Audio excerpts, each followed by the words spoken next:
Hi, Mike. Welcome to the SquadCast. Hey, Bob. How's your Tuesday going? It's a Tuesday with you, so it's not bad. It's pretty good. Oh, that's sweet. Um, well, it's our regular Tuesday night. We're back. It's 8 o'clock Eastern, 5 Pacific, and all the times in between. And we have a great guest tonight. We have Cecil Castellucci, who is going to be joining us.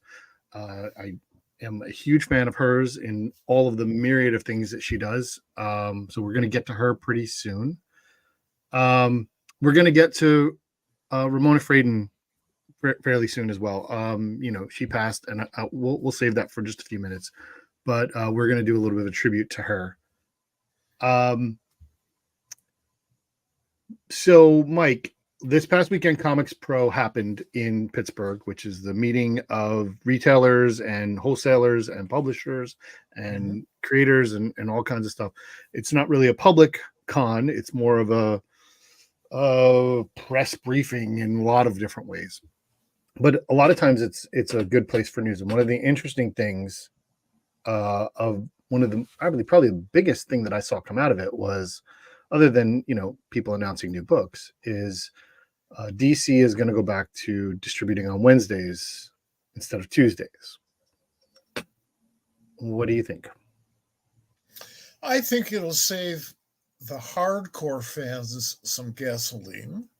I think it'll save the retailers some shipping money, which is great. And so is the saving the gasoline part, by the way. I think it'll make it easier for people who, only want to go to the store once a week. Yeah. Otherwise, I don't think it's that big a deal. I think it's very important to a few very important people. So that's fine. I'll tell you. So for people who don't remember, and I'm just going to bring back a little history. So in 2020, when Diamond shut down because they couldn't, for whatever myriad of reasons, that Diamond shut down because in the middle of the pandemic in March and April of 2020, DC, understandably was irritated and said, you know what, we're going to figure out a different way, and we're going to break the stranglehold that Diamond has on comic distribution. And then two new companies were founded. Subsequently, Random House decided to distribute comics, and Marvel moved to them for weeklies. And so there are now multiple distributors again in the comics business. But one of the things that DC did to kind of, I don't know, felt like it was just like an FU moment, said, we're going to move, you can have our comics on Tuesdays now. And, some stores, some places, said, okay, fine. I know a lot of stores who said, I'm not going to go through that whole process 2 days in a row. I'm just going to do it. I'm going to keep it with Wednesdays with everybody else. And they're not going to go through, you can get your comics on Wednesdays. Just the way it also, is. A few stores, not a lot, aren't open on Tuesdays. Right. There's a lot of the economy of the industry is that you have so much work to do on that Tuesday to prepare for the next day that you just can't even deal with, being open. So you just, and so few people have a history of coming in on the day before new comics come, that being closed on Tuesdays just makes financial sense. Absolutely. It makes sense for everybody. I think it's a streamlining process. If it saves the retailers a few bucks, all the better. But it's the comic books themselves that count. Hey, Sherry, makes my day. It's the comics and not the stunt covers, not the 4,000 variant covers. Sure. Lettered from A to triple P. It's the content, it's the stories. So I don't spend a lot of my energy criticizing the marketing end of things, because my experience with comic book marketing has been more often than not pretty bad, and particularly over at DC. So Speaking as the first publicity director for DC Comics, I think that's interesting. Well, it wasn't not me. Yeah. No, Rick Oliver. Oh, really? Well, what was your job exactly then? I was editor-in-chief. I was master of all I surveyed. At DC? Oh, at DC. No. Yeah, I'm sorry. We thought we were talking about First Comics. No, DC. Oh, yeah. I was the first. Yes. Yeah. That was great.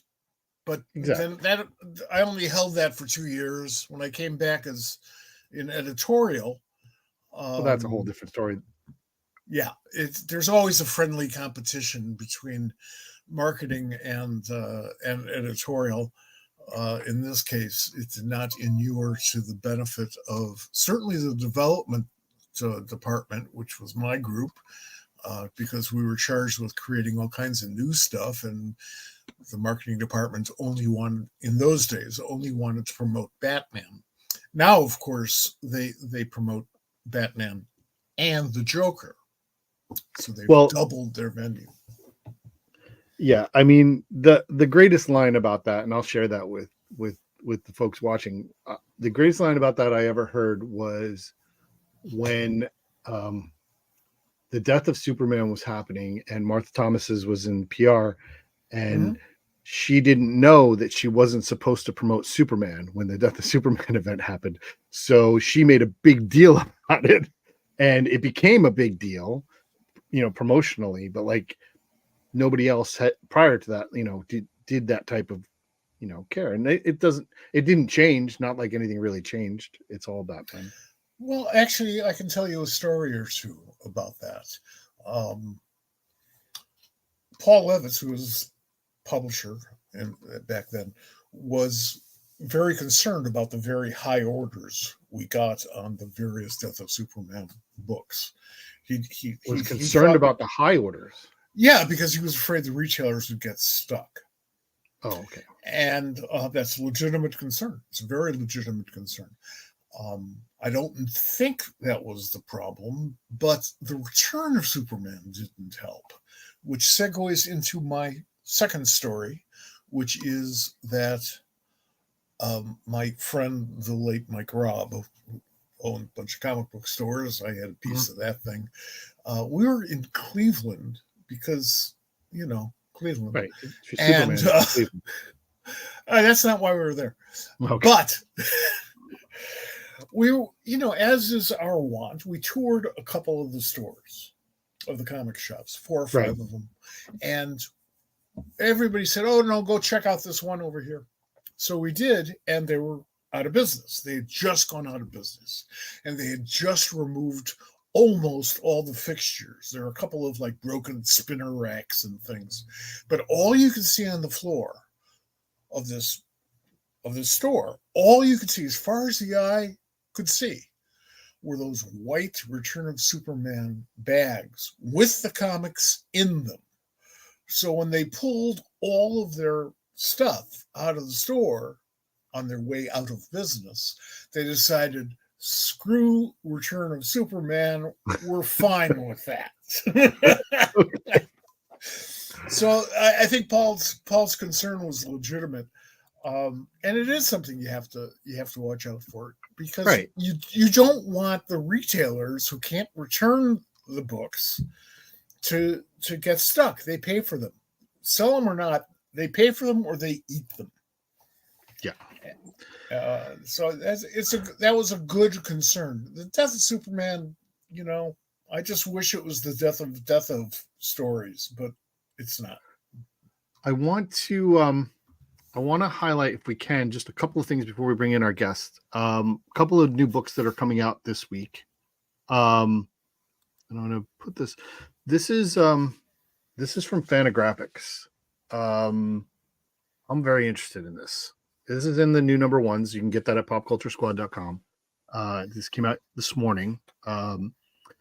This is a let me grab it real quick. It is a graphic novel satire that I am just super interested in. And the other one that is coming out this week this is from Dark Horse. Is this book? You saw this one, right? I have it now. I Yeah. haven't read it yet. Right. I'm a big Dean Motter fan. I had a feeling you might be. Just across the board. I've always been a big fan of his. This is interesting. It kind of slipped under the radar. I have no idea what sort of response it's going to get, other than the fact that there are libraries down south that probably won't handle it. Well, I'm sure they won't handle the other one either. That's probably true. Actually, there are libraries up north that won't handle that as well. That's true. Those are the two big notable books that I wanted to highlight for this particular week. That was out there. This one, obviously, it tells you exactly what it is for: people who fought to expose the Holocaust to America. It's written by a historian, someone who has served in an important role in an institute. I don't have it off the top of my head, and I don't have it written down. I apologize that, but there's an institute for Jewish studies or Hebrew Holocaust studies in DC that he chaired for a while. And I just think this is going to be very interesting. I want to get a chance to read this. Yeah, me too. And it's not that long. You would think, I haven't read it yet, but you'd think, a book like this could be like 200, 300, 400 pages. It's like 120. I mean, people know, either they know about the Holocaust and have formed opinions, or they deny the Holocaust and should be left out in the desert to starve to death. But my opinion on this is that there are people who don't yet know, right? And so the more media there is for them to consume in multiple ways, as people are learning, the better. Right. So that's why I'm absolutely. And a good story is a good story. If it's historically based, that's great. But if a good story is a good story. And it's from my understanding, these are pretty good stories. I haven't read it yet, but I have looked kind of at the premise, and it does seem very interesting. And it is one of those stories that's going to either tug at your emotions very heavily or annoy you because you're so far to the right that Hitler would say, give it a rest. So it's a tough thing. When I first took Adrian, my daughter, to Skokie, Illinois, we were visiting Chicago, and what she wanted to do was go to the Holocaust Memorial in Skokie. Skokie, when I went to school there, Skokie had more Jewish survivors of the concentration camps than any place else in the world. Really? This was the mid 60s. And a lot of my friends' parents had numbers on their arms and stuff. It was really something. So I was quite impressed that Adrian so desperately wanted to see it. And I say desperate because it was 23 degrees below zero. We were out there in one of the coldest Januaries on record. Just as a coincidence, I didn't, set the trip because of that. Yeah, no. Although I wouldn't put it past me. But she wanted, this is an outdoor thing, so she wanted to go up to Skokie, which meant we'd be in a car or something. I guess maybe I rented a car, I forget, and drive all the way out there and then hang out outside for a while to check this place out. That's a commitment. Sure, absolutely. That's a real commitment, and I was impressed and pleased. Adrian knows a lot about history, so I'm not surprised, but I'm pleased, and I still am, and I hope that younger folk can approach this story the same way. Sure. And I hope that that's the case. That's why that's why I said I'm glad it's being made. It's out there. People can go get it. People can look at it. People can share it. People can give it to people. Right. That's another part. That's another great part about comic books, is that it's the opportunity. Any part of literature. One of the great things about literature is giving it to other people and having them enjoy it. For example, we have a niece who's 13. I think she's 13. And she's a huge reader. And so I just bought her this really cool novel called Don't Cosplay With My Heart. And I'm sending that to her. So she's going to be reading that book. I don't know the art, writer of such book or something like that. But I did buy the last issue that was available currently at Amazon. Mm-hmm. I'm very impressed with the comic book publishers moving into the YA field in a much more dedicated fashion. They've flirted with it over the decades, but now they're really making a commitment. And these books, I don't know if they're selling. I have to assume so, because several come out every week. I mean, but some of them have huge print runs compared. I see the lines for the creators. It shows, and they're significant. Well, anybody who's been to a big box bookstore and had to step over kids lying on the floor reading manga knows it's not the comic book form that bothers them. Right. It's access. Right. I saw an interesting comment that there's an interesting comment that Tim Seeley made today, that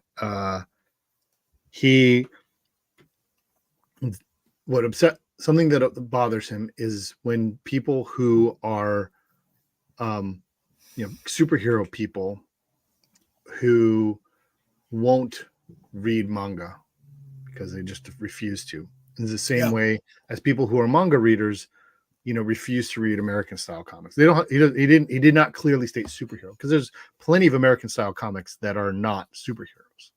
Right. The more the merrier, as far as I'm concerned. There are plenty today. Yes. Well, that's talking about today, not yet. No, I want to transition a little bit, and I want to spend a little bit of time talking about Ramona Fradon, but I want to bring in our guest first, and we'll get to that.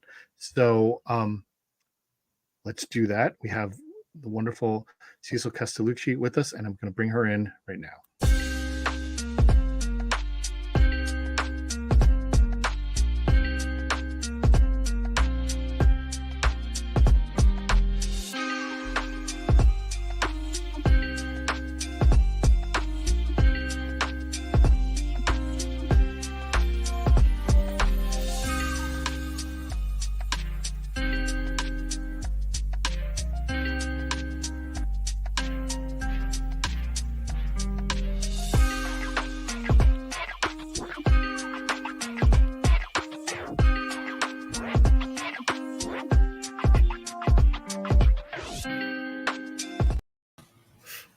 Hi, Cecil. Hey, how's it going, Al? It's going well. Oh, I love a little Canadian accent that this woman from California is giving us. She's a California transplant. I'm international. You are. You're from everywhere. Hey, I just wanted to jump on what you all were saying. This book just came out recently as well, and it sort of dovetails with what you were talking about, books on the Holocaust that I think are really important, and my love of opera. It's this book, Death Strikes the Emperor of Atlantis. Yes. And it's based on an opera that was written and performed in concentration camp, and I think everyone died.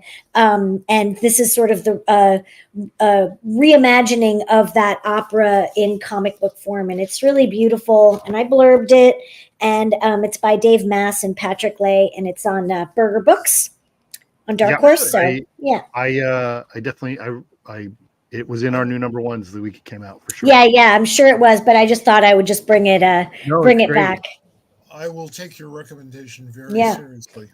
I mean, it's not just me. It's like Neil Gaiman and me and Cory Doctorow and Molly Crabapple. I mean, No, I was very interested in it. I thought it was really cool. I love the concept that it's Yeah. a comic based Yeah. on an opera.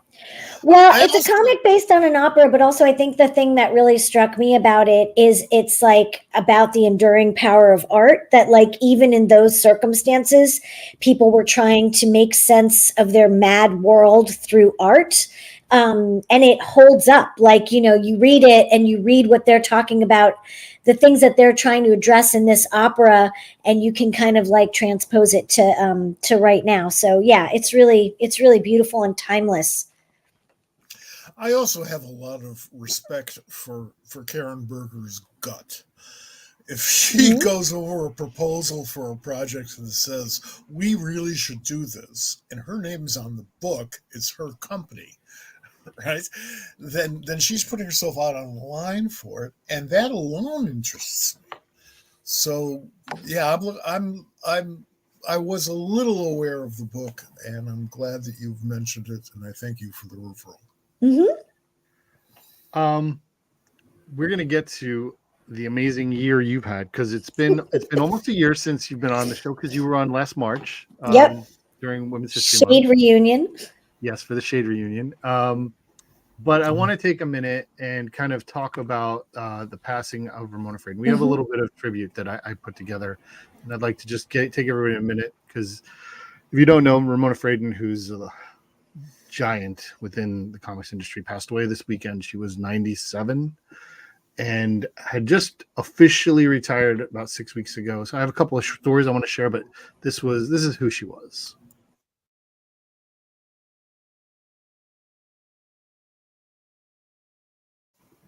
Actually, that's not the one.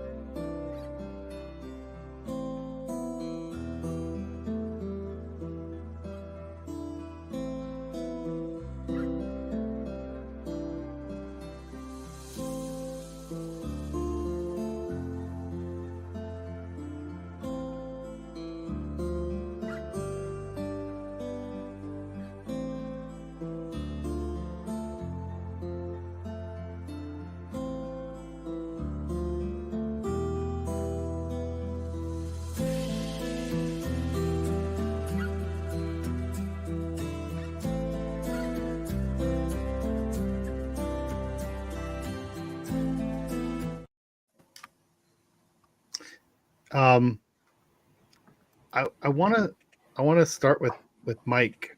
I know, I texted you the other day when we heard the news, and I know that you had you knew her, you worked with her, and I know that before you did that, you loved her work and you were a big fan. And you wrote something on popculturesquad.com. Please go check that out, and I have a couple of other recommendations that we'll get to, places that did some nice tributes. But what do you want to say about Ramona?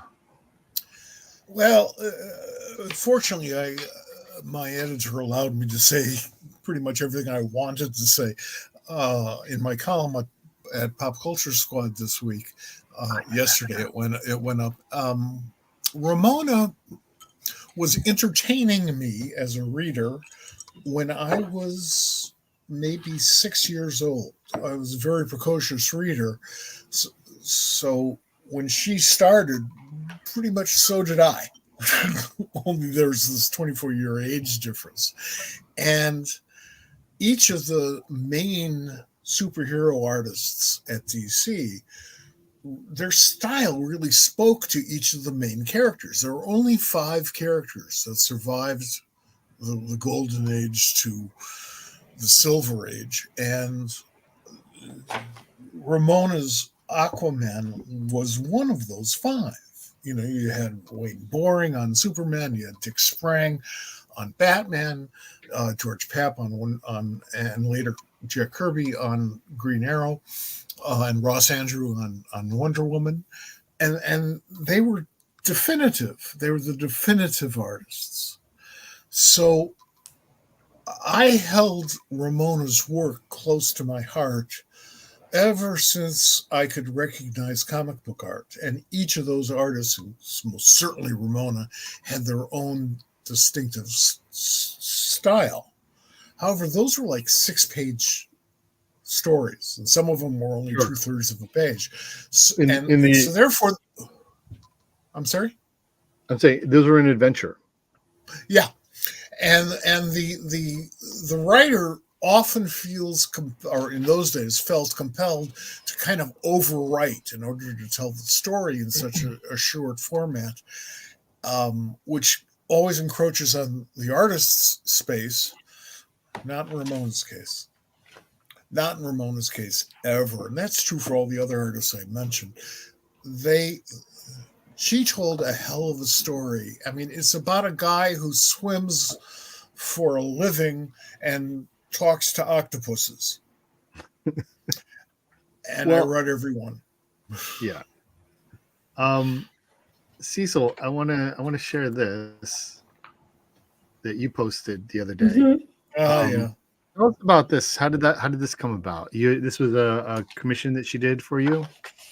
Yeah. So, I don't think that I really sort of was aware of Ramona, except for the fact that when I saw her art and, had a name put to that art, right. I was like, oh, this is in my comic book DNA. I think it was the style that I was always attracted to. And, there's just something so unique and so timeless about it. And that moment for me really happened when I got a tour of the DC archives, and I got to see a lot of stuff, and was looking at all these books, and I just kept going, what's this? What's this? What's this? And it was all Ramona, and I was like, oh.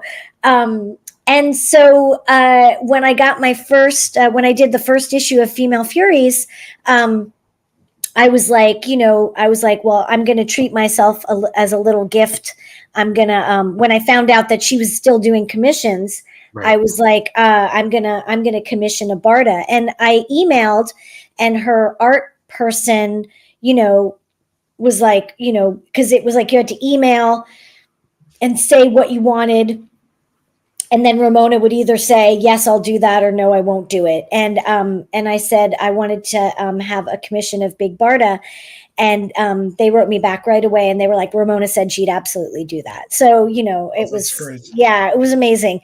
And I was so happy to receive it. And it's hanging up in my entryway. And it's a proud piece. But yeah, but I think, I think that I think that's also one of the powerful things about comics, is that sometimes, even if you don't know the name, I mean, I've been reading comics since I was, 4 as well, or looking at comics. And I think that there's there are these styles that are so distinct that you are attracted to. And even if don't know what the name of the artist is, I know I'm going to like this story because I like this kind of art. And the other thing is that recently I was really interested in Halo, the character Halo, who was in the Outsiders. And, right. It wasn't her run, but Metamorpho was in it. And I was like, damn, Metamorpho, that's like a character I'd like to write, So, the fact that she created, she co-created it is pretty awesome, because I feel like it's just another indication that she's a big part of my comics DNA. Metamorpho was really cool because when it was launched, and I remember going to the drugstore to buy it. When it was launched, new superheroes were very infrequent. New ones from DC, even Marvel, which was starting up back then, that's pretty infrequent. Every few months, maybe you'd get one, probably less frequently than that. And I had never seen anything like Metamorpho. I had seen Ramona's work before, of course. I had been reading Aquaman and loving those showcase issues and everything, just wonderful stuff. But here was a character that really was created by the artist and the writer. Bob Haney was a great guy.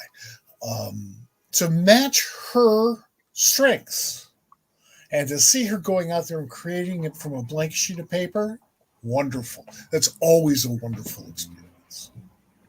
I want to take a second here, and I want to share a clip from She Makes Comics, which if our readers or watchers have not watched She Makes Comics, I highly recommend it. It is a fantastic documentary directed by Maria Stoddard. It came out in 2014, but Ramona's in it, and I want to kind of share that because a lot of the things both of you kind of talked about were in that. So let's just watch that.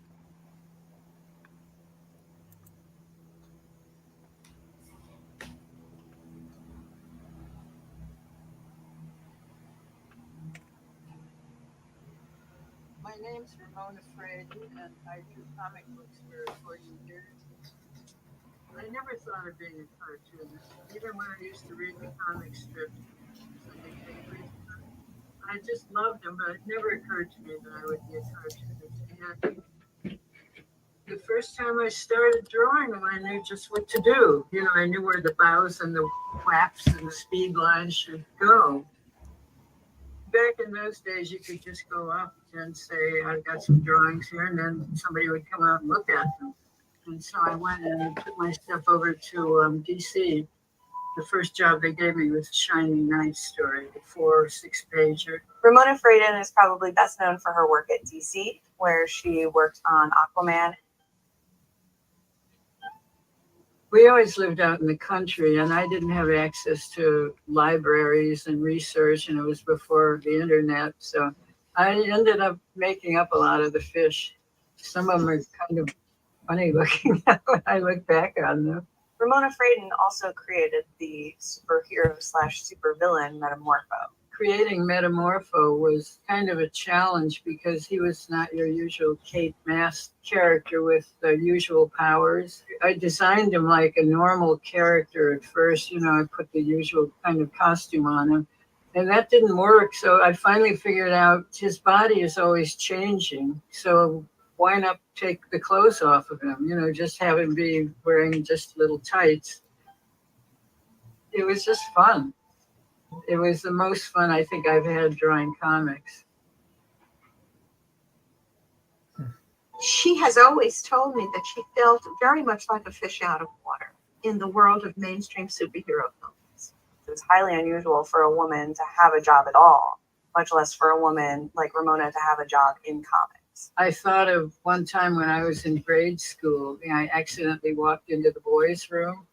And I remember how I felt. It felt really weird, really strange. And I just felt I had to get out of there, in a hurry. In that sense, I felt very strange being in that occupation. No women artists then, except people kept asking me if I knew Marie Severin. Marie? So, it's kind of like the same things you were talking about with the way she was with Metamorpho. She came up with Metamorpho and how that was, and it was important. I put a couple of links in the chat for people to check out. Two tributes that I saw. One is Mark Evan Nears. I don't know if either of you guys have seen it. It's kind of interesting because he talked about how he helped Jack Kirby and Al Williamson separately discover who Ramona Fraden was, and how they both had the same reaction of, "Oh my God, she's amazing." And then there's one by one of our frequent watchers, Robert Deans, who it's very nice. I remember the first time I met her.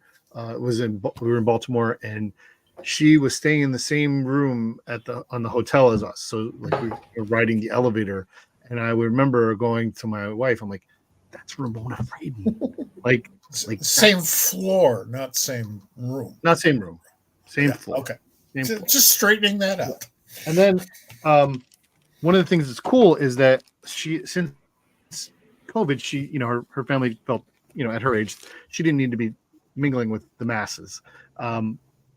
But at Baltimore Comic-Con, Todd DeZago, who's a good friend of hers, would come down and bring a fine writer in his own right. No, but he was friends with her, and he would bring her work. And a couple of hours during the show, he would sell her newer commissions and sketches and stuff like that, and some of her older stuff. So I have a Brenda Starr piece. Yeah. Amazing. That I got, that I'm very happy with. And I have to find the right way. Like, this is something you have to get like professionally mounted. Like, you can't just buy a frame and put it in. Yeah.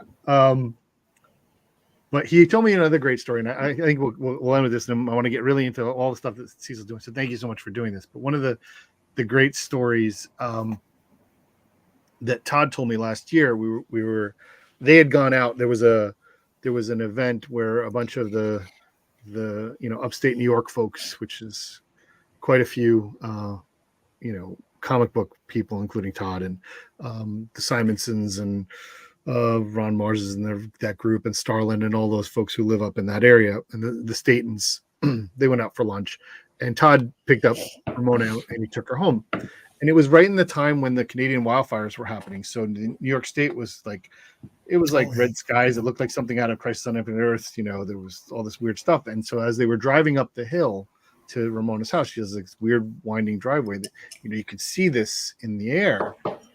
And Ramona said to him, it looks like it's like some kind of an apocalypse going on. And he's like, yeah, it is. And then so when she got to the top of the hill and parked, she got out of the car and she looked back at him and says, well, it was nice knowing you.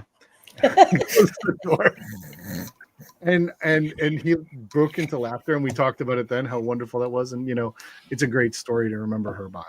But thank you for doing that. Thanks everybody for listening. To Ramona. Yes. Yeah, absolutely. There you go. Absolutely.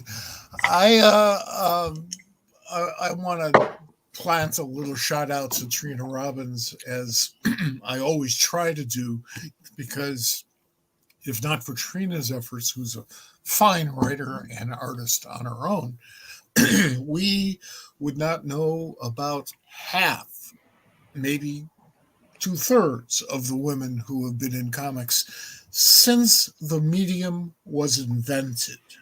Right. And she's spent her life writing books about it and unearthing and all the details. And, I love that stuff as a comics fan, but also as a historian. Sure. So God bless you, Trina. And we have to say that every time somebody like Ramona absolutely goes. It's just that simple. Yeah. I recommend reading the Mark Evanier piece, because there's a really good, there's like, the first story is kind of okay. The second story is really, really good about it. And I don't want to spoil it. I want people to go ahead and read that. But Cecil, what is going on? I'm carrying the torch of women in comics. You are. You are 100%. I wanted to talk, and I don't know that we've done this. You haven't been on the live show, and I have a memory of it. But can you talk about how your first professional writing was prose? And how did you make the transition to comics? Mind you, for those who aren't, she's a prose writer, she's a comic writer, she's an opera librettoist. She is brilliant in every way. And we're going to get into her solar system ambassadorship and Fulbright fellowships and all those things. But how did you make the transition? How did you get into comics? My first career was punk band. I was in a band like you were playing. Yeah. So that was my first thing. And then when Nerdy Girl there. Nerdy Girl or Cecil C. Skull, you can find it on Spotify or anything. Please listen to it often so I can make $1 in 4 years. That'd be awesome. So I started out writing novels, and my first novel was a novel called Boy Proof. I'd always wanted to write comics. I'd always thought that it was something that I wanted to do and that I thought could be good at. I thought comics were really cool. When I was in Montreal, I was part of a co-op vegetarian cafe that was kind of like an arts kind of gathering place. And there was a guy, Chris Oliveros, who was starting a comic book company, which was Drawn and Quarterly. And they would have all of these bande dessinée en direct, which were comic jams where, it would be like Seth and Chester Brown and Julie Doucette and I don't know, other people like that. You would come into this vegetarian cafe and there'd be beer and there'd be a Bristol board and people would draw a live comic and then they would auction them off at the end of the night. And it was just like, I always thought that comics were cool and that it was something that I'd be interested in doing. But I was in a band and, and my heart was really in young adult fiction. And so when the MP3 revolution happened, I was like, okay, well, I guess I'll hang up my guitar. And because all the labels were going bankrupt and, everything was changing in indie rock and stuff. And so I was like, all right, I'm going to write young adult novels. And I did actually try to Alta Vista or whatever it was at the time, how to break into comics, because I really thought like, okay, this is something that I can do.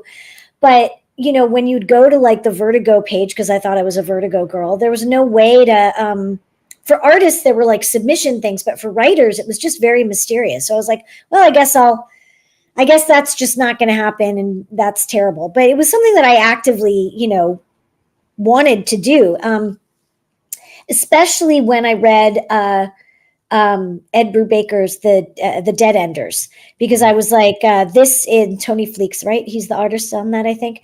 I was like, this is a YA book. Like, this is young adult. So I wrote my first novel, Boy Proof, which is about a girl who's obsessed with post-apocalyptic science fiction films and Vertigo comics, and is like the central character. And it was one of the first YA novels where, if not the first, where the nerd was the main character and not just the kooky sidekick. And I got a phone call from Shelley Bond, who was launching this new line for girls called Minx, and had read Boy Proof, which was about a girl who's obsessed with Vertigo comics. And we talked on that. She was like, would you ever be interested in doing this? And I was like, I've been trying to figure out how to get in touch with you all, and I was like, Dead Enders is a YA book. And she was like, I edited that. And my husband did the covers. Right. So it was like kind of a really good, Warren, right. That's who it was. Yeah. Sorry. I was like, I know it's a flea, like some name. Close. And so it was just real kismet, that, and she was like, do you have any ideas? And I was like, I have 5 ideas for comics. Cause I had all these spare ideas that I had that weren't novels. And one of the things that I've learned sort of in my career is that you ask a story how it wants to be told. And then you honor that. And sometimes, before I was writing comics, I'd get an idea for a story and I'm like, I don't know what this is. It's not a novel. It's not a punk song, So something else. It's something. So that was the Plain Janes. I mean, I had this idea about 4 girls who are the losers of their particular group, who all end up sitting together at the table, and one of the girls thinks that they're actually the coolest girls, and that they start this all-girl guerrilla art group, and it's sort of like spiraled out from there. So that was the Plain Janes, which I did with the obviously amazingly wonderful Jim Rugg, and that's how I got into comics. And, it was really difficult because YA comics were not really, this predated Smile, like it was just right at the cusp of that sort of beginning. Not that there weren't comics for kids, but this sort of particular sort of thing was not there. And on top of that, I'm a girl, and I have a boy's name, and so there was a lot of drama about that. Like I remember Karen being like, "Why couldn't you have a girl's name?"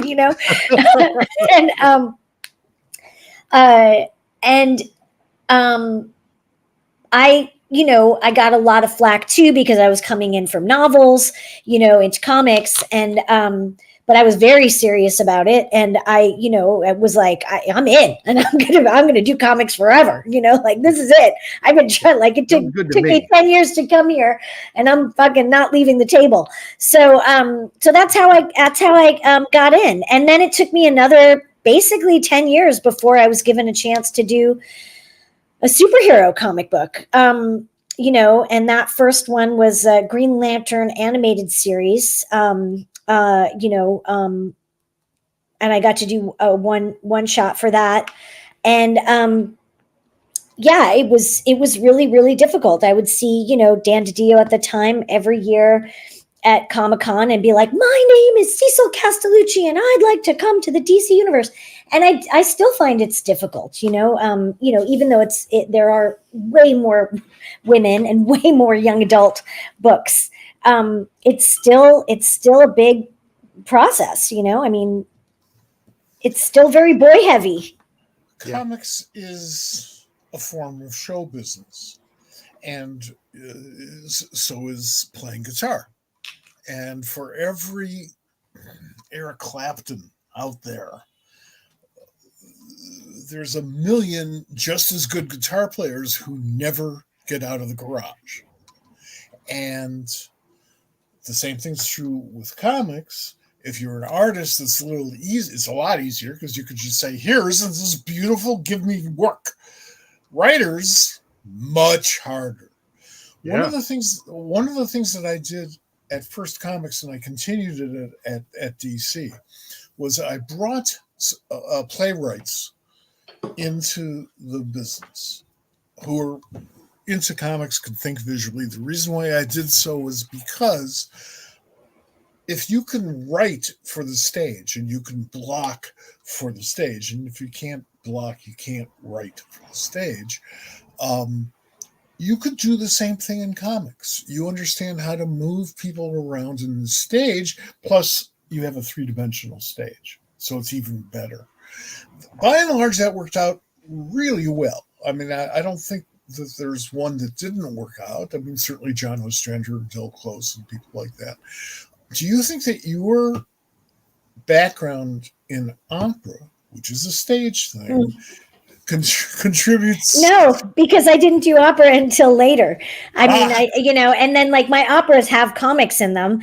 It was more like I came to opera through like different like that. Yeah, no, I don't think so at all. I mean, I think the reason why Shelley thought I might be good at writing comics is because most of my novels are just action and dialogue. Like there's not a lot of like description of like, it's like just sort of bang, bang, bang. And so I think she thought that because my prose was so lean that it could be that. But like now it's like now I am interested in like my next career that I want to do is I want to be a playwright.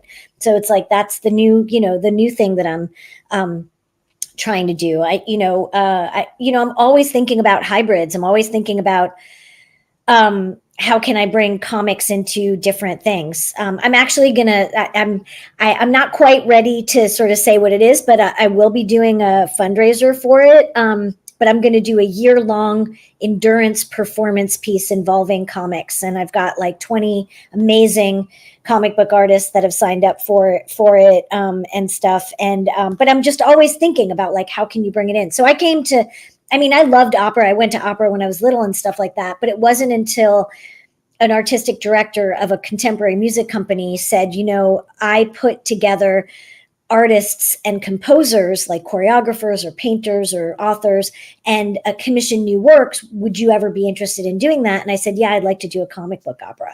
And that was how I got into comics. So I think comics helped me figure out how to write librettos rather than operas.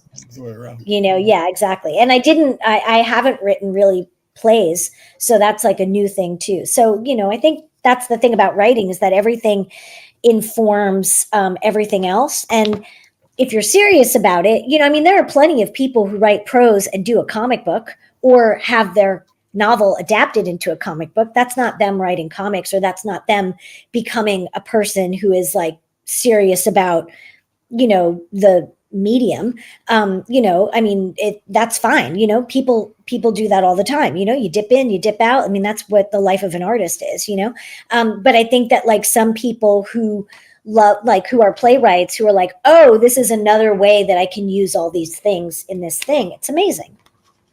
It really is. And I am thrilled to hear that you are our medium's contribution to the world of opera. That's great. That's terrific. Thanks. Yeah, I mean, I've done three comic book operas so far. Yeah. So, and I'm sure I'll do more in the future. The next one I think is probably going to have more just sort of images and digital projections than comics because, I gotta keep it new. I gotta, keep exploring. Of course. When I was a teenager, I was in high school and they brought the opera to us. Mm-hmm. So we all got into the school gymnasium, which is acoustically perfect, as we all know, and listened to opera. And I'm thinking, I've read better stories in Thor. And I started to make that comparison of the grand scheme of things, and it was really beautiful because comics owes so much to opera, to that over-the-top there's that storytelling.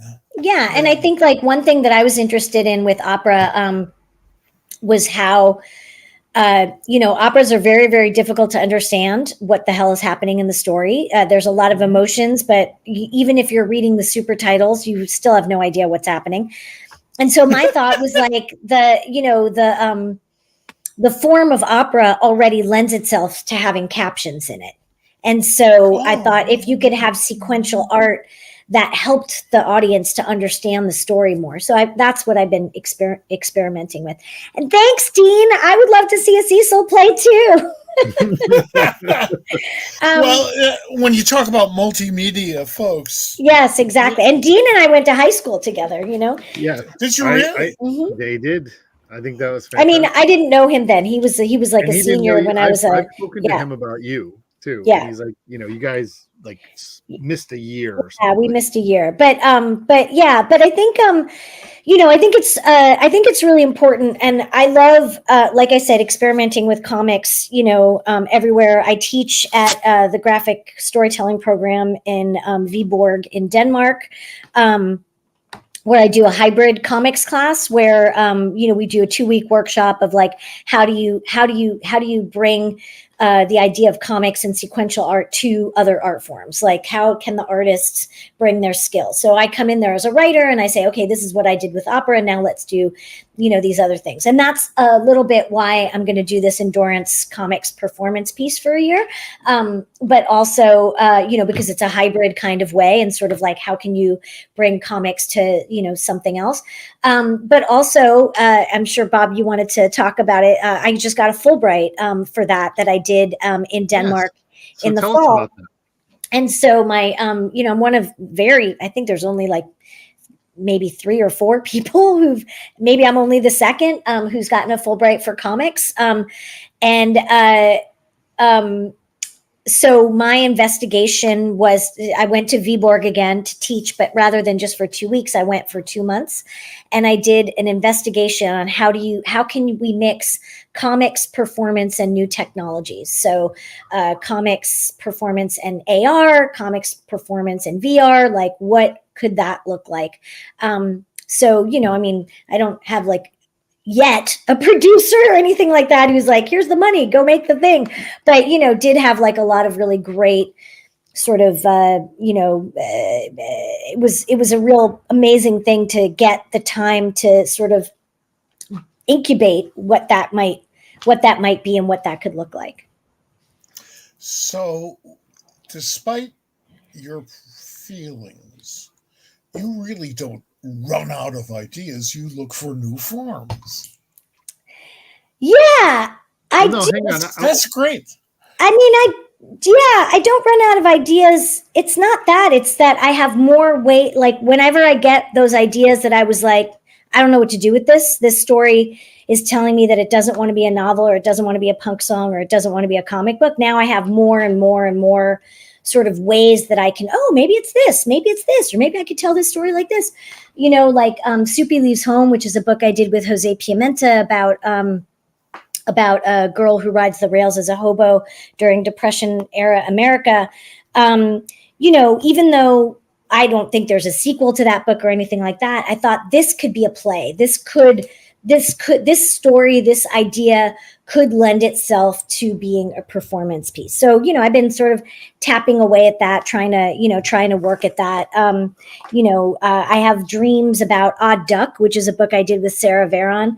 I think it could be a great children's musical, so it's like, that's sort of somewhere in the pipeline.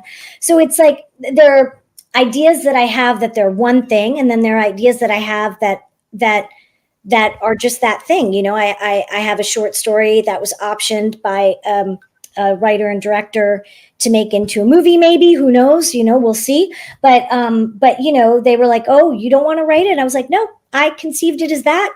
And I don't hear it saying that it wants to be, now it's yours. Have fun, So it's just the fact that, I explore with these new forms just means that all of these weird ideas that I get have places to actually be born and live. But it doesn't happen like that. It doesn't happen like you create something and you go and ask it what medium it wants to be in. It's like a lightning bolt. It's like, that's where this works. And let's go here. I don't care if nobody's done that before. That's fine. Let's try it this way. But I don't feel like it's a lightning bolt. I do feel like I ask it. I'm like, what do you want to be? Tell me. And then if I don't know how to do it yet, I just try. Right. That's inspirational. Thanks. In following your blogs and things that you say, sometimes you say things like you're stuck on something has you stuck. Mm-hmm. In writing, in terms of a block or whatever. Oh yeah. Is there a method that you typically use, or are there methods that you use as a writer to get past a stumbling block? Tears. Okay. I think it's interesting. It's because like, I'm always like stuck. I'm always like, oh, I don't know how to write anymore. It's over. It's finished. I have no more ideas. I'm lazy. I'm not doing anything. And then like someone will be like, God, you're so busy. And then I'm like, well, I'm only doing this and this and this and this and this and this and this. Right. Exactly. So part of it is that like, and not being distracted by something else, but like I have other things that I can work on if I'm stuck on something, so I can like be like, okay, I'm gonna pick at this thing instead, or and like kind of move that ball forward a little bit. I don't believe that there is like a thing. I don't believe that there's such a thing as writer's block. I think what happens is that I'm not a knitter, but I understand that people who knit, sometimes they miss a stitch. And so then they have to unravel and go back to see where they missed that stitch, where they made that wrong. And I think it's the same thing with writing. You don't really have writer's block. You just kind of went and you went over here when you needed to. Yeah, you made the sleeve too long and now you got to like unravel it or That's whatever. Interesting. So you find that when you have that stuck thing, it's that you need to go back further and start again a little bit. It's that something is not right. Something is not right. I parked on the wrong street. I got a parking ticket, whatever. Like something just didn't work out. I got to go down I got to find a different way to get there or whatever. Mm-hmm. And my tricks for that is stop working on that thing and let it, because writing is obviously your butt in the chair, but I think everybody here, I'm sure Dean agrees with me, and every artist agrees with me, no matter what kind of art form they do, is that creating pieces is not just actually doing it, but is like letting the dreamy part of your brain sort of like happen. And sometimes that means like in the shower. Yeah, well, exactly. And like, so oftentimes what I'll do is I'll wash my hair or do the dishes or like go walk to the the pub or the coffee shop, and like, just in that walking and sort of like solve a problem in that way. But sometimes you play hooky. Today I played hooky. I was like, okay, I'm going to work on this, little short story that I have to like sort of like, tweak. And then I was just like, how about I download Baldur's Gate instead? I'm like this close to doing that. I know, I just did it. And let me tell you, I was like, oh shit, this is not going to be good. It's not going to be good. But sometimes art is playing hooky as well. I mean, at the end of the day, you can't play hooky forever, and you can't not do the work forever, and you can't be dreaming about it forever. You got to, excuse my French, get the fuck on the fuck and like do it, but I do think that that's part of the, that's part of what we all do is you have to allow for, I'm not saying like, you can only do it when the muse strikes you, but you do have to allow for pieces to breathe and to have moments. So I try to, say, okay, for these next 3 days or 4 days, I'm going to work on this one project. So I'm living in that world. I'm not hopping from one world to another. But then if I kind of hit a wall with that, then I'm like, okay, well, what's the deadline for that? Because I have to factor that in, right? Or if there's no deadline, like, what do I want to move forward on it? Like where would be a good stopping point for me to be able to, go. And then, but you have to finish it. I mean, that's the difference between people who like think about doing something and then it's just finishing it. And it's never going to be perfect. You're always going to be like, ugh. You can edit something to death. You have to know when to walk away, particularly from your own stuff. And that's the hardest thing to do by far. If you were to walk into my place and notice that the dishes are all done, then I'm on deadline. Mm-hmm. Oh yeah, of course. So, solar system ambassador. Yeah. Yes, I am a solar system ambassador. Yes. What is that? You do stuff for that. Tell us a little bit about that.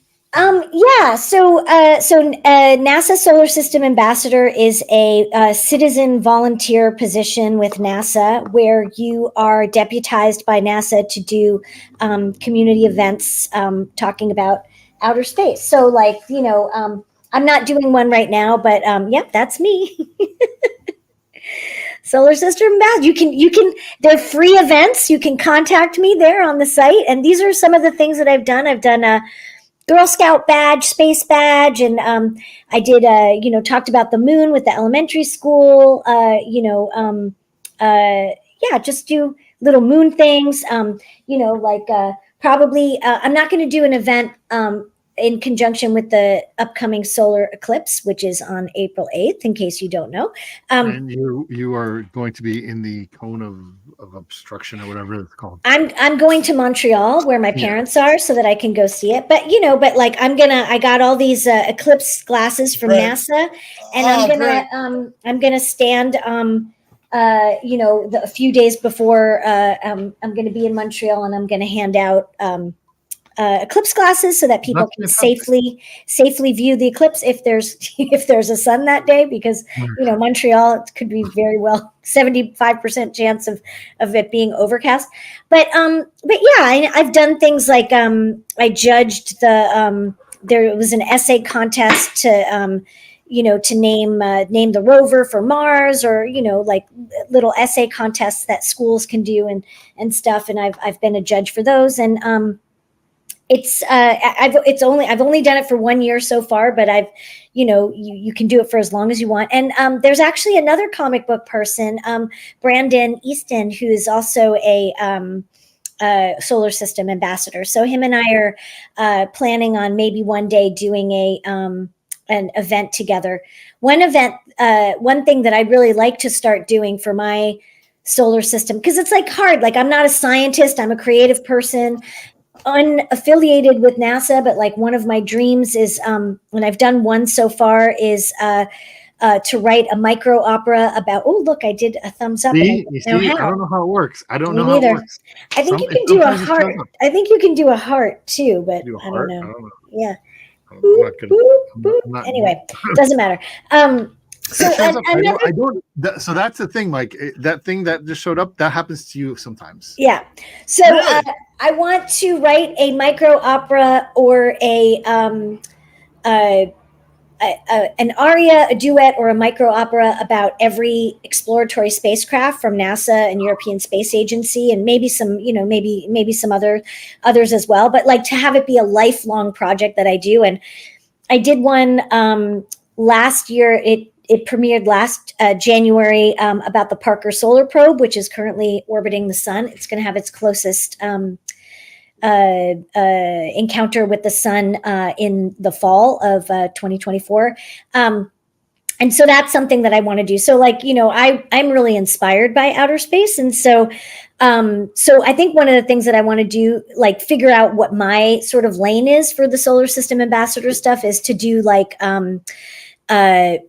poetry and writing prompts and stuff like that are inspired by the missions that are going on. So, for example, for the Europa Clipper, which is going to Europa to see, what's going on over there under the ice moon, they got the poet laureate. NASA got the poet laureate of the United States to write a poem that they're sending to Europa. So I think that's like, because I'm not a space scientist. I'm not like a museum person, or I'm not one of the solar system ambassadors who runs like a planetarium in their town and stuff like that. I think I have to like figure out how I can be more arty. But if anybody's interested, call me up. It's a free event. I can do anything for free because it's NASA about space. I think it's wonderful. If not for the influence of the writers of heroic fantasy, which predates comic books, and it even predates science fiction, certainly, our space program would have looked very, very different.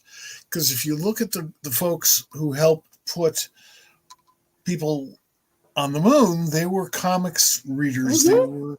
It's a symbiosis. But if you look at the generation before them, those scientists were reading Ray Bradbury and Isaac Asimov, and the generation before them, it's H.G. Wells. So really, your work with NASA is a return to the roots of our broader medium. That's cool. Yeah, I mean, I think they're definitely in conversation with each other, and like even though I've organized some panels that they're not like, because NASA is a government agency, like you have to separate out sort of like what you're doing personally and then whatever. But I did like have a panel that I did at WonderCon, which was called Home Space. And it was like, how do science fiction stories and science fiction comics about our own solar system, how is that helpful to our understanding of our own, solar system? Like, rather than like space stories that take place like, on Kepler B or like whatever, but like, really in the home. Yeah, exactly. Shifting Earth. That's why I came up with the idea for that panel. And it was really great because it's like really interesting to sort of talk about science fiction stories that are closer to home, that happen. I have a lot of passions. Listen, I'm so glad that we're doing this. And I got to say, I just love talking to you. I think Thanks, it's so much fun.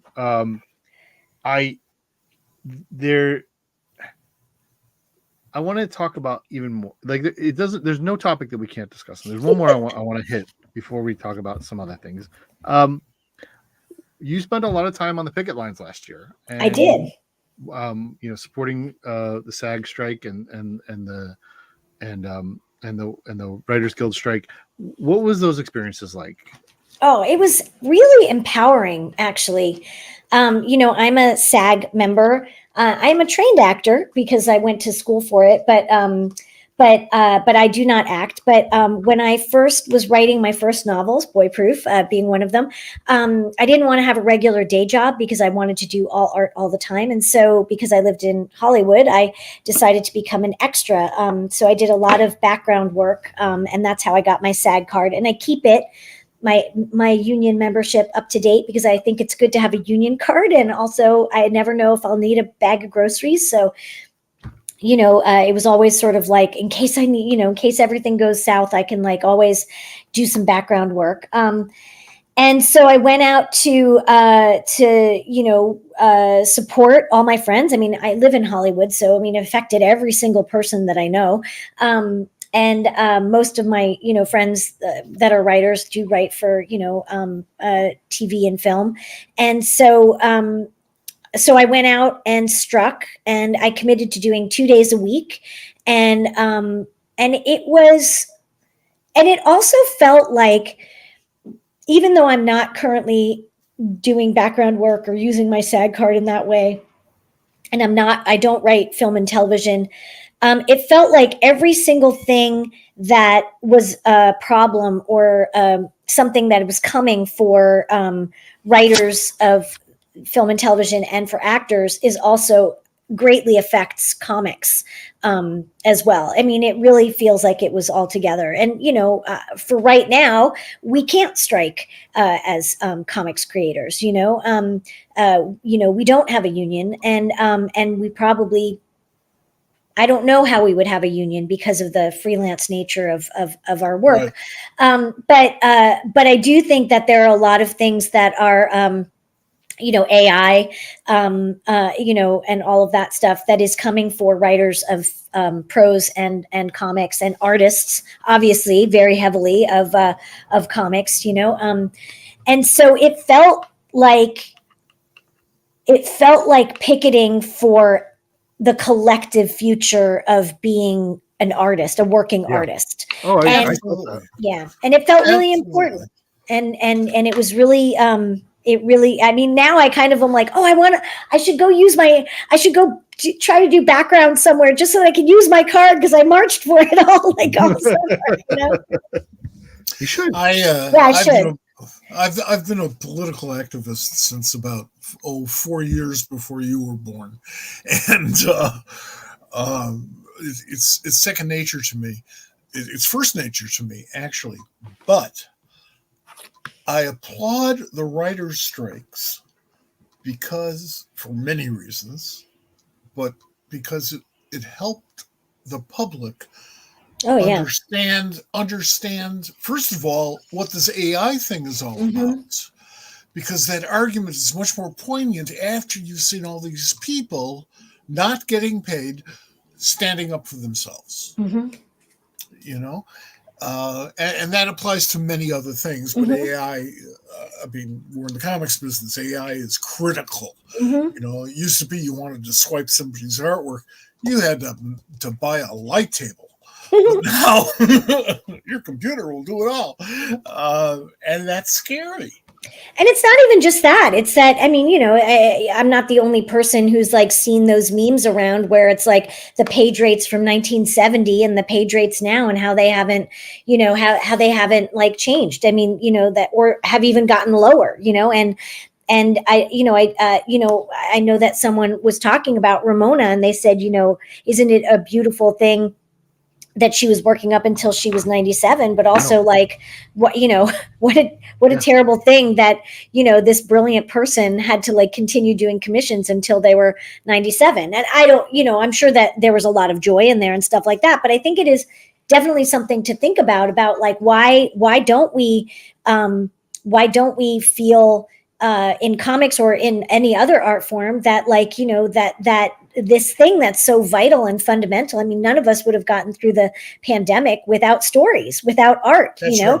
And so it's like, why do we consistently as, an American society, why do we devalue that? Why do we say that that's not important, and that the writers and the people who birth worlds, not just writers, but the creators, any kind of creator, who are birthing worlds and birthing these stories that we grow to love and we feel passionate about.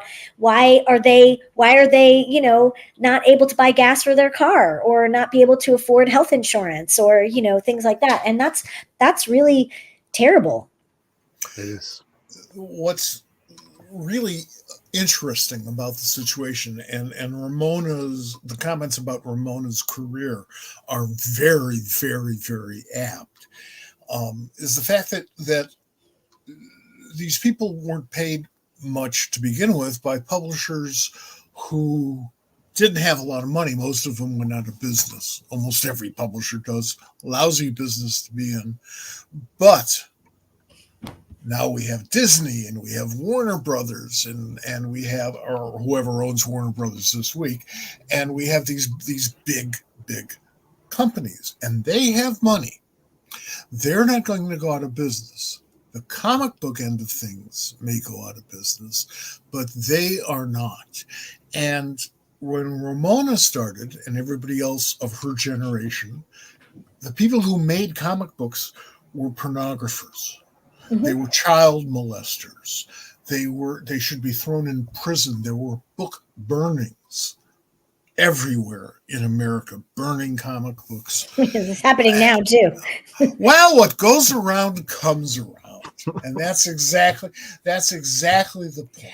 But I don't even think it's that. I mean, I think the fact is that, like, when you looked at that, like, page rate thing from 1970, and everyone's like, oh, the page rates are lower or the same. It's like, that page rate in 1970 doesn't pay for very much now, and the fact that, like, people can't get a $5 increase on their page rate,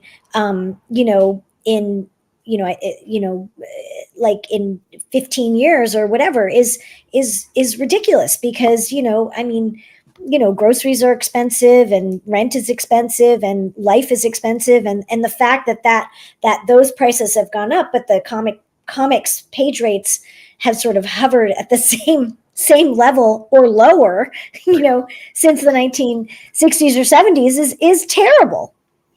And I mean, except for certain people, I'm sure Right. they're doing fine. I had a conversation. We have our rock stars, but in 1970, those page rates that are more or less the same today, they didn't cover the nut back then.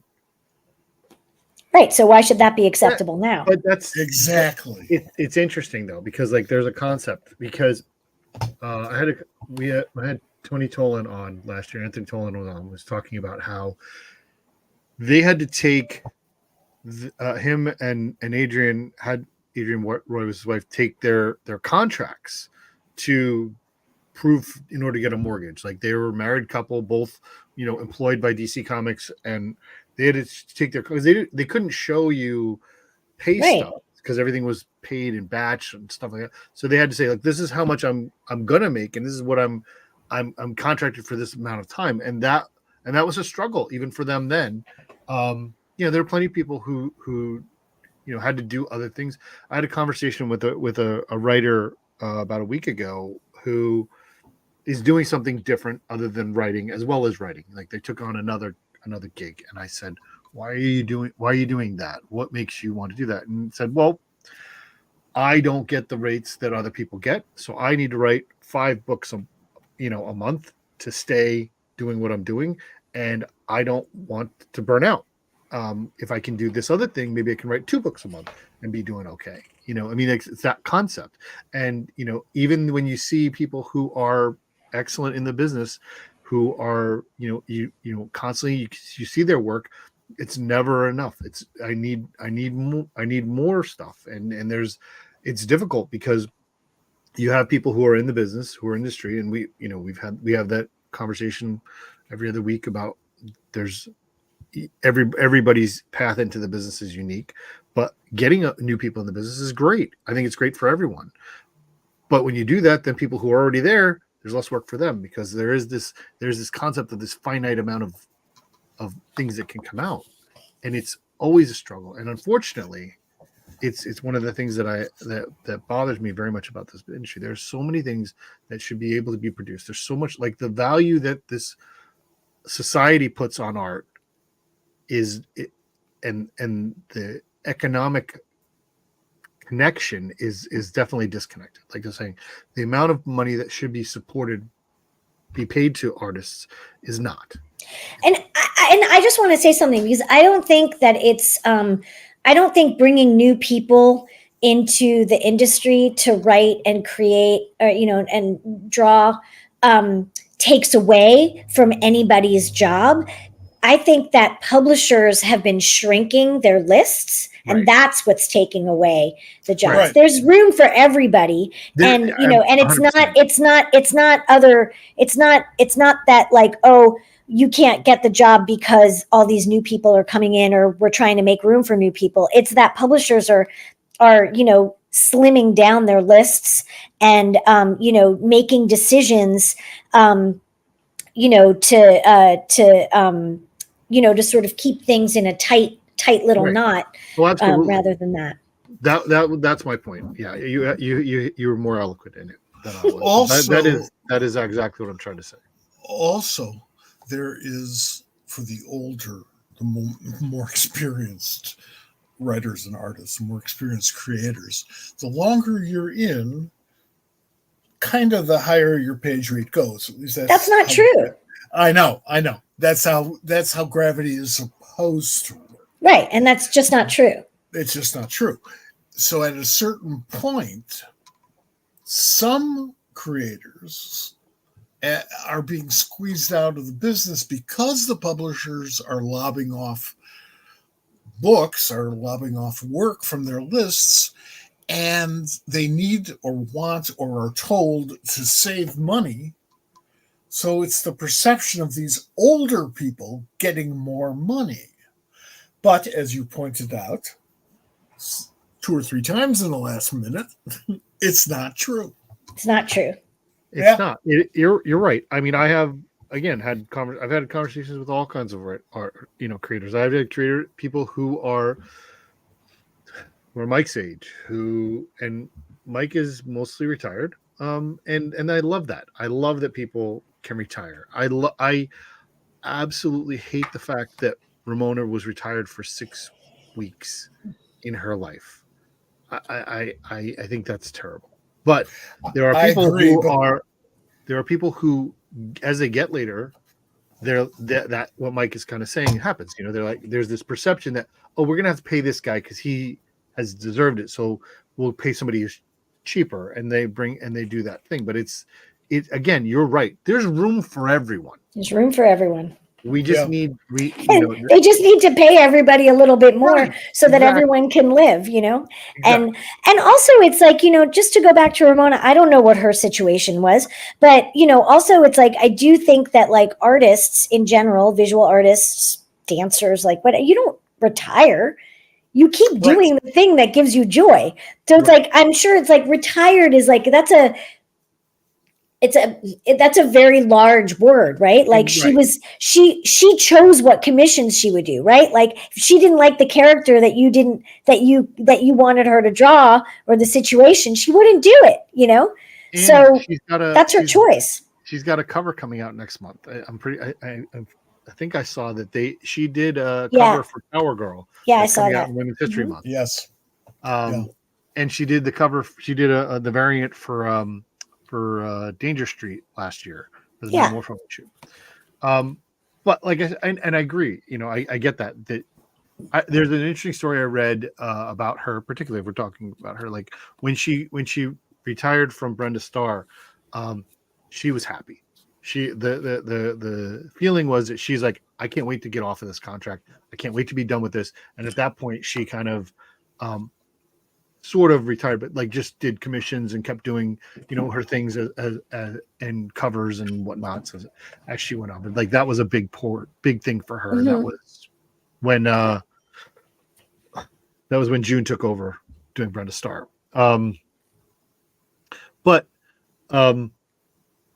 Yeah, it's listen, I know how difficult it is for everyone in this industry, and it is way more difficult than it should be. And it's a lot has to do with people who don't know anything about the industry writing the checks. I want to bring up a point to Mike that I saw recently. Did you see that Warner Brothers Discovery turned a profit on streaming?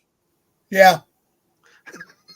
We'll see how long that lasts. Well, that's because they cut out a whole bunch of stuff, right? They wrote everything off. That's how they turned the profit. But eventually, and everybody went on strike, so they didn't have any costs. There's that too. There you go. But eventually, the streaming thing is going to implode or morph into something that actually works. You think because so? if no, but I'm being optimistic. The whole idea of, okay, we're going to charge you $10 or $15 a month or whatever, so you can watch all this cool stuff, and you're going to have to do it with like 10 other companies if you want to watch all the cool stuff, and then we're going to slowly but surely cancel all the good stuff. Well, that's how you lose subscribers, and if you lose subscribers, that's how you lose income. I had deals go south with guys like Amazon Prime, because they felt that they just couldn't recover their money fast enough. Well, Hollywood is sort of like that, but that's borrowed money. Today, it's harder to borrow. I mean, the interest rates have gone up quite a bit in the last couple of years, and all of these business models were based upon much lower interest rates for the loans you need so that you can pay these people out of something that isn't your own pocket. And you're 100% right. And I hate the fact that we have to think about that in an artistic field. That's right. I want to talk about Cecil and what is next and how does it involve EC Comics?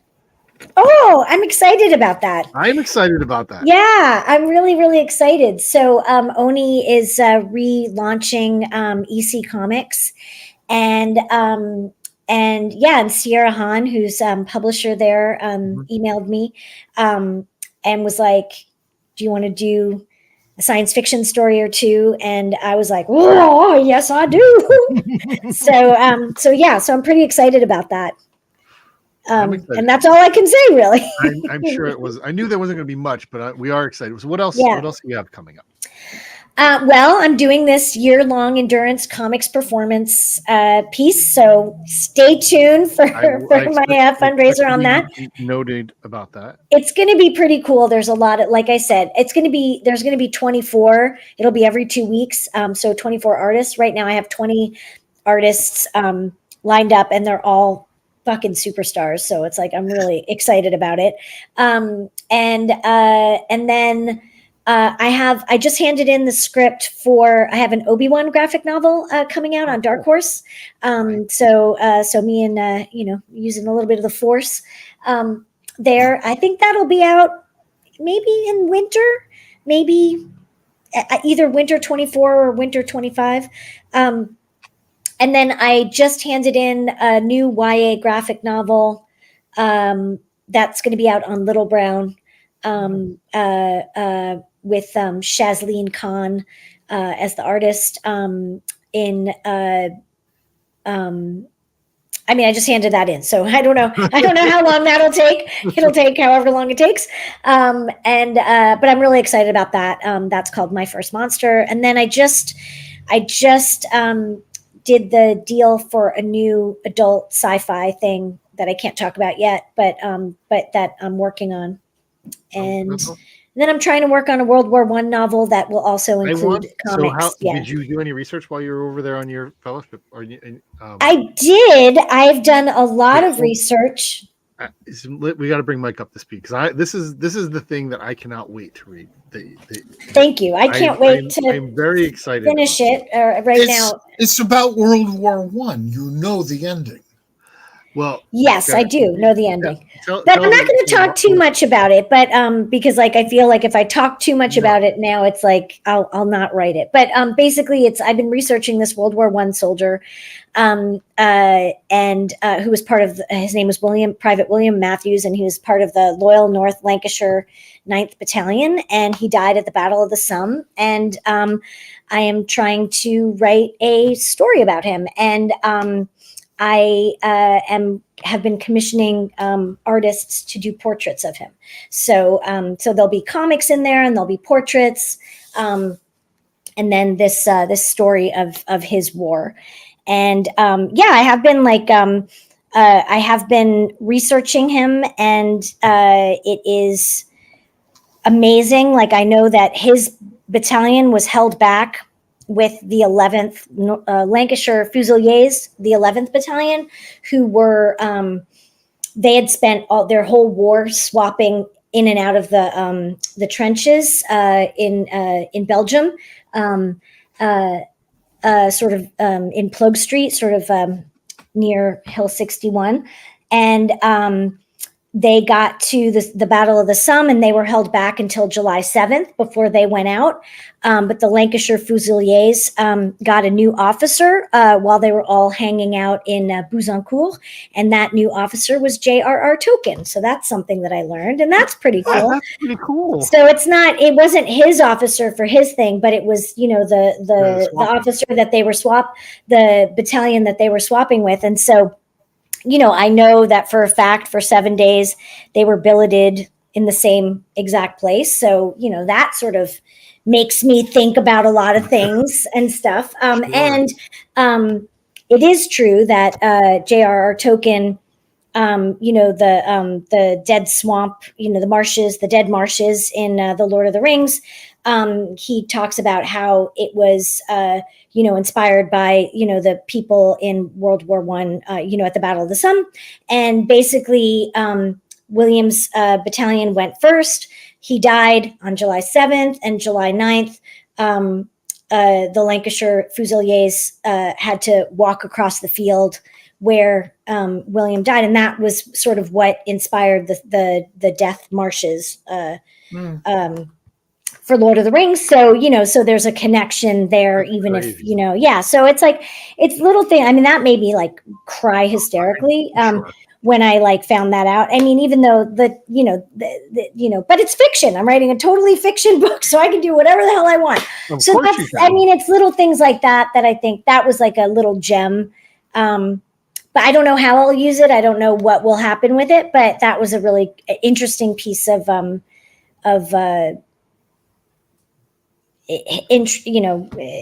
research that I found. History. It's history.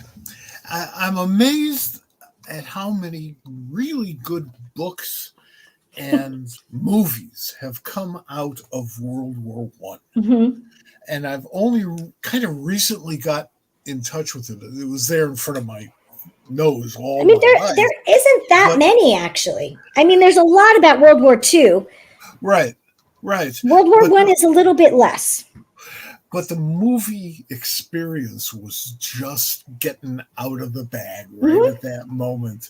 So there were a lot of young movie makers at that time who saw this as fodder for storytelling. And some damn good stories, because they were all based upon guys who came back from the war, not in very good shape, because we didn't have the medicine or the time, the skills that we have today. And some fascinating, deep stories. I mean, it's a shame, it's hideous that war has to be a source for storytelling. But think about it. What else is going to be a better source for well, I mean, I don't even think it's a better source or anything. I think it's like there's that old saying that there's only 3 stories in the world, right? There's war stories, love stories, and stories about money, riches, right? So it's like, and that could be like war between a man and a wife, love between a man and a wife, money between, power dynamic. There's only 3 stories. So it's like, that's, that's it. Well, I wanted to get back to something that we kind of talked about earlier, and since we're talking World War I, or actually the post World War I just wanted to hit a couple of things that were going on in the world, or in Ramona's lifetime, because she was born in 1926. In 1926, Calvin Coolidge was president. Prohibition was still in effect. William Howard Taft was Chief Justice of the Supreme Court. It's true. She was a teenager when Superman debuted. That is the life she lived. Well, and women had just gotten the vote, like right before she was born. She was born, or white women, in the same year that the Detroit Cougars were founded. The Detroit Cougars are the predecessor of the Red Wings. So she made the Red Wings. And I said we were going to hockey. Hockey. Well, being a native Chicagoan, I don't want to talk about the Red Wings right now. Yeah, I hate the Red Wings. Habs all the way. I got to tell you this story. It isn't really comics, except for the fact that the woman who founded this forum is involved. Adrian Nash and I were in Detroit, sadly for like a funeral thing or something, and Adrian's a big Jersey Devils fan. I am by default, and she was wearing her Devils sweater because it was cold out. It was a good sweater, and she's a Devils fan. In Detroit, if you get out of your car with your Devils sweater on to fill up the gas tank, you can get killed. They're really serious. Hockey fans, some of them, most of us are the nicest people you'll ever meet until you get us anywhere near a rink. Right. And then we lose our shit. Well, you got fans from three original six fans. Yeah, original six fans. Yep. You know, I'm a Rangers fan, so there you go.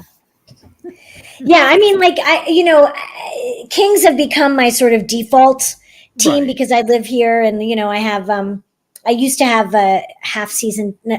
quarter season tickets with my friend Dan Santat, who just won the National Book Award for his memoir, which was a graphic novel.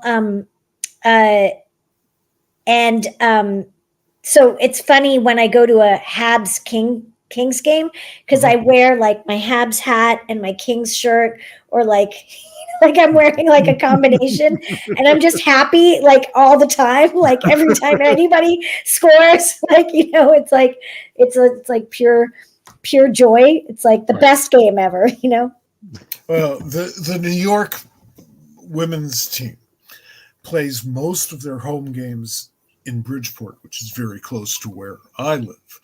So I'm in seventh heaven because I just love this new league, and the women in it are phenomenal because there's only 6 teams. Right. We don't have one in LA.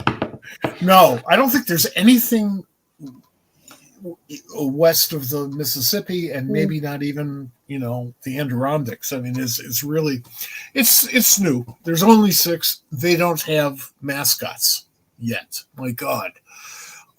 But it's exciting, and we're zealots because that's the cliche. We live up to that cliche. How did you turn that into an opera? Oh, well, my first comic book opera was about it was comic books. It was like the idea was that you were going through a pile of different genre comics, like the way that a lot of us did when we were growing up. We would go from science fiction to a superhero to a romance to a kids comic, and so it was 4 movements, and it was sci-fi, superhero, kids comic, romance. And so for the second comic book opera, I wanted to do something that had a strong visual sense. So I chose film noir. So it's called hockey noir. And so that the images, they have like a sort of language unto themselves, like a visual language unto itself. And worked with this artist named Kimberlyn Porter, who is a Canadian. She mostly is an illustrator, but she had done her college thesis on film noir posters, and so we got her to do it. And Andre Rishitik is the composer, and Andre and I are big hockey fans, and so I just thought it would be really funny to do a noir about hockey.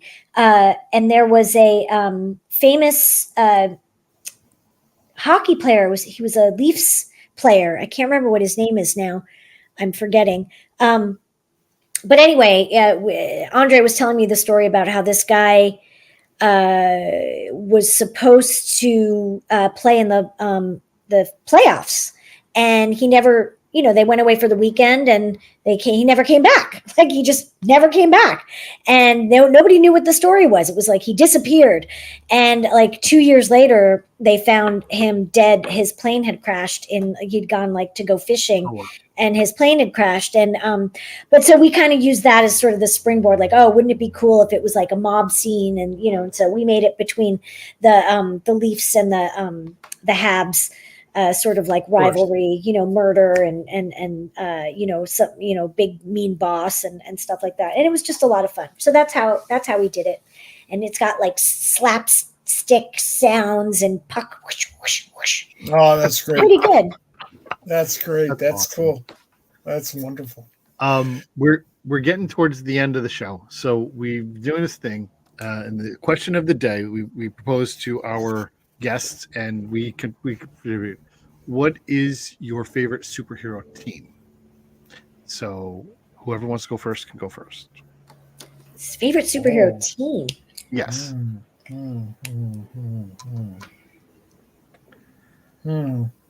You've written one. I call them that was a superhero book. Shade. Well, no, I'm Female Furies. Yeah, of course. I was like, Shade. Is Shade a superhero team? Because she's the best. I'm gonna say the Outsiders, because I was just like reading that, and I was so into the idea of like Halo and Tara's brother. I can't remember what his name, but like I'd love to do I want to do a team up between Halo and Tara. That's my dream. Now, but yeah. So I'm gonna say the Outsiders for today, but this is something that will change all the time. That's a good team. That was a great team. I love that. I love that book. That is exactly like asking me who's your favorite guitar player. Because if you asked 3 minutes later, it would be somebody else. That's fine. You only have to say one thing and then ask, and then answer it and defend it. That's all. The Fantastic Four. Okay. And I will defend it with it's something that the better writers figured out from day one. It's not about superheroes. It's not about beating Dr. Doom. It's about the family. Mm-hmm. It's about their relationships with each other. To a lesser extent, particularly because it's Marvel, it's their relationships with the humans who live around them. But essentially, it's a family story. And in the very beginning, in issue number 3, and I bought the first issue off the newsstands. Issue number 3, Johnny Storm quits the team, goes off to the Bowery, which in those days rents cost about $3,500 less than they do now. Goes to a flop house, meets the Submariner. We have this whole other story, comes back to the Fantastic Four, his family, because the Submariner's a bad guy. What do you mean he quit the team? He quit the family? His sister? His will be soon to be brother-in-law? You don't do that in comics. How is this kid, who's just a little older than me, how does he do that? That's not just superhero. So that's why Fantastic Four stuck with me. I mean, Fantastic Four. If I could write a Marvel, I would.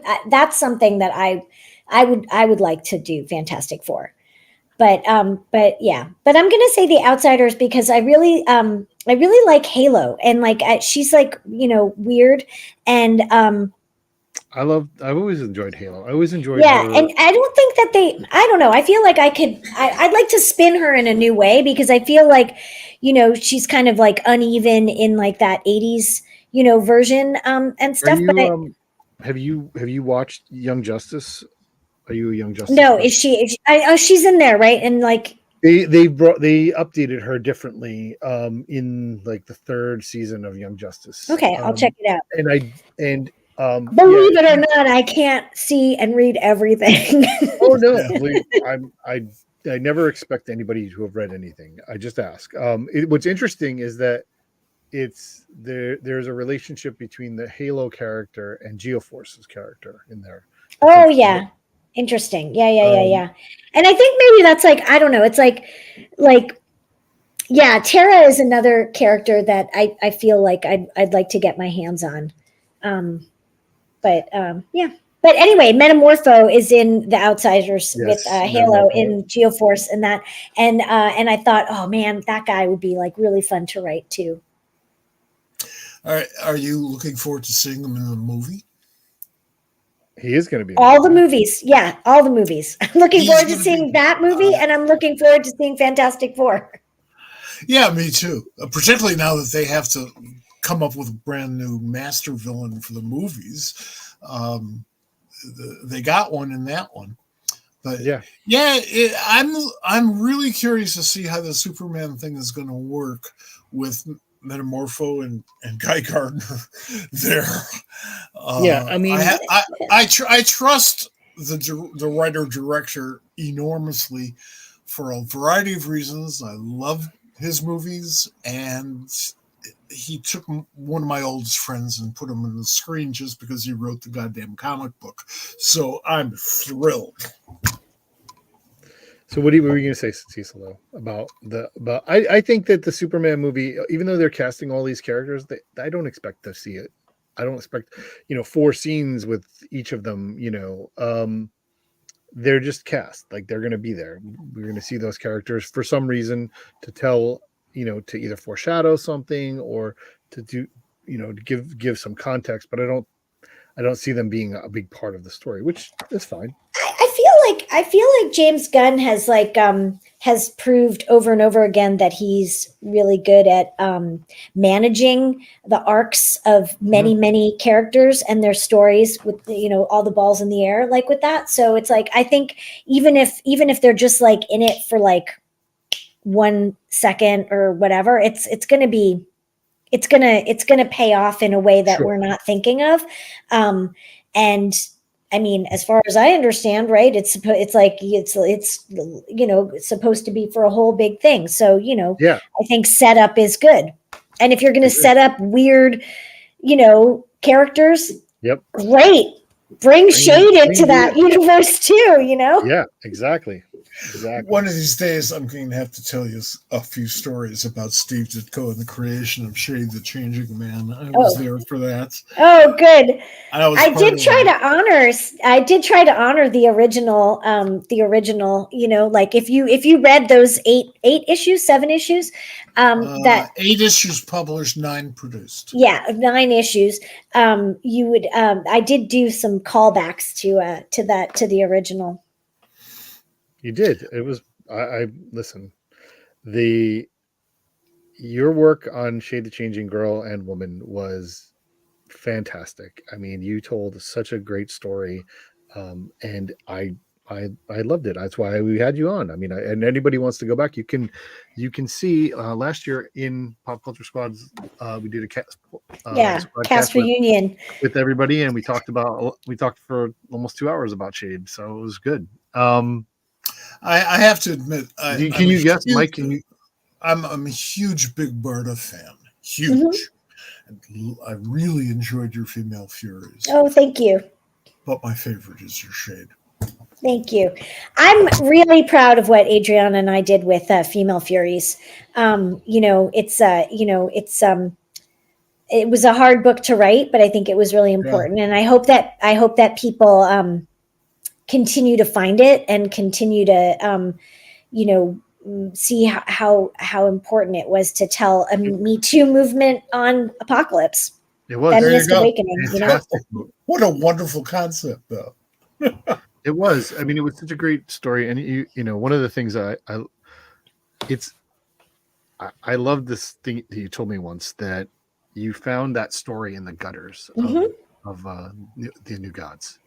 Yeah, it was Mr. Miracle. I think it's issue 9, the Himon issue, and it's exactly that story. And I just took the story of Aurelie, who is forced to dance to death in that, and I made it into 6 issues because it's all there, and it's like everything. It's like Big Barda's meet cute with Scott, and it's just everything is there, and the story is 100% folded into the gutter of that one issue. I love it. I just pulled it out. I remember when I talked to Adriana, when she had just gotten the assignment and she was very excited about it. I forget what I think she was doing Plastic Man before that, right? And it was just ending, and she's like, "Oh, I have something." Oh, Dean's agreeing with Mike. So, she's like, "I have something to do," and it's like a callback, and she was so excited about it. And then when it finally came out, I'm like, "Oh, this is what that was," and it was great. Now I told you how much I love it. You didn't ask my favorite superhero team. I was about to ask you word for word, Bob. What is your favorite superhero team today? This minute. Mine doesn't change. Mine's the new Teen Titans. Mine's the Teen Titans. It's a good one. In most instances, it was the first comic I started reading. The first comic it's a comic I have owned for the longest time, which is New Teen Titans #1. But it was that's where I fell in love with comics when I was about 8. So I was 8 when it came out. And I've set on collecting volume 1 of Teen Titans. There's 53 issues, and I have, I think, 30 or 35 of them, something like now. And it's funny because I'm rereading them. Sometimes reading them for the first time, and it's such an interesting concept. One of the things about that team, and it's all in iterations. So the originals to the new Teen Titans, which is had enough of that core, to when they were just the Titans, and the Young Justice kids became the Teen Titans, and even when they flipped to the Outsiders and where they are now, I think what Tom's doing now really captures a lot of the stuff that I fell in love with Marv and George. And the thing about them is that they are led by a big brother who will do anything for them, and each of them have their own things that they deal with, and he has issues with them, but they are a family of brothers and sisters, found brothers and sisters, and I think that's it's different than Fantastic Four, where they're actual brothers and there's stepbrothers and kind of there's a hierarchy, right? And other relationships this is a found family, and it always has been. They had something in common, whether it was that they had heroes, or they had they were sidekicks. Which, by the way, Ramona created Aqualad. That's right. So we'll get to it. Comes all around, but Teen Titans are my thing. I have Nightwing on my body, so it's like what I can do. They'd be fun to write too. They would be fun for you to write them. I would love for you to write them. That would be fun.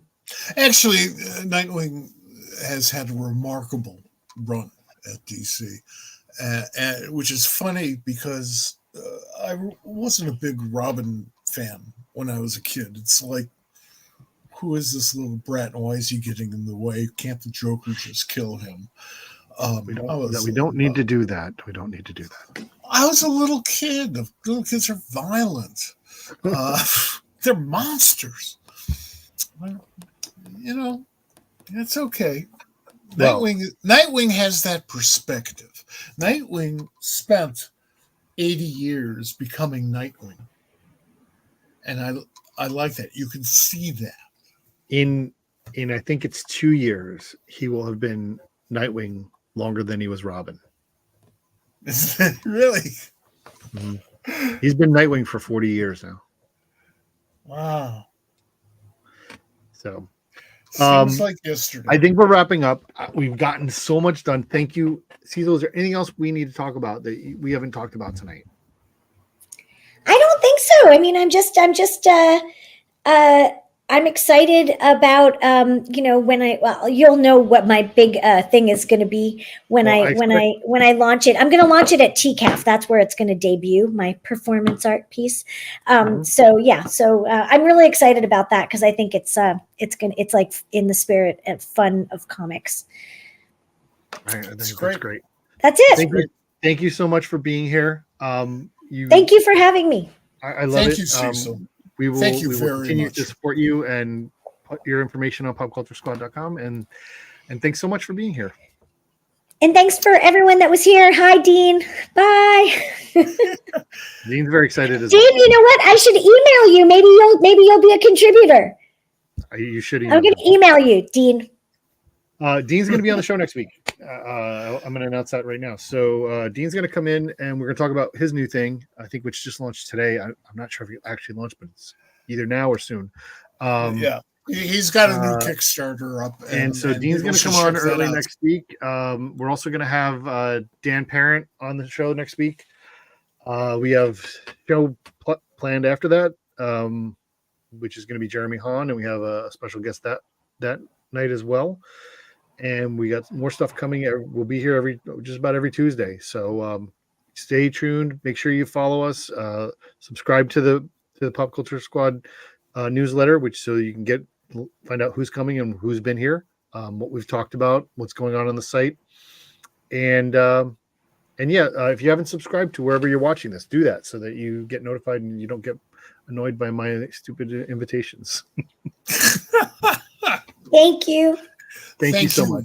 Thank you very much. Thank you, all you folks out there in Viewerland. Absolutely appreciate your being here every week. I think Dean plugged an issue of Commandy, the Superman 29. issue. 29. Yeah. It's a great issue. Of course. All right, Mike. We will be back next week. And take it easy. See you at the website. Yes, and we will have Dean Haspiel and Dan Parent, and we will probably try and figure out how to get them to make a comic together. So, sounds good to me. All right. See you guys later, everybody. Take it easy, folks. See you later.